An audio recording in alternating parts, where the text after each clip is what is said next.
আমার সকল বন্ধুদেরকে জানাই শুভ দুপুরের অনেক ভালোবাসা ও শুভেচ্ছা। আবারও একটা দুপুরে রান্না নিয়ে চলে আসলাম বন্ধুরা তোমাদের সামনে। আজকে দুপুরের মেনুতে আমি কি রান্না করছি সেটা একটু তোমাদের সঙ্গে শেয়ার করব। আর তোমরা সবাই কেমন আছো? আশা করি সবাই ভালো আছো। আমিও তোমাদের আশীর্বাদে ও ভালোবাসায় একটু ভালো আছি। তো চলো বন্ধুরা দেখে নাও আজকে দুপুরের মেনুতে আমি কি রান্না করছি। রান্না প্রায় অনেকটা কমপ্লিট হয়ে গেছে, আর একটু বাকি আছে।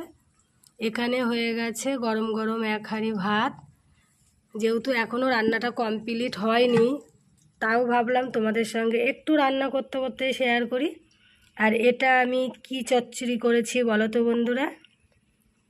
এটা আলু দিয়ে, পেঁয়াজ দিয়ে, কাঁচা লঙ্কা দিয়ে মাছের তেল চচ্চড়ি করেছি।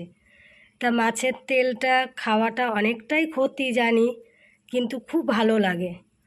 তা কার কার ফেভারিট একটু কমেন্টে জানিও বন্ধুরা। মাছের তেল চচ্চড়ি আলু পেঁয়াজ কাঁচা লঙ্কা দিয়ে করেছি। আমি আর বেগুন দিইনি, অনেকেই বেগুন দেয়। আর এখানে ভেজে নিয়েছি রুই মাছ।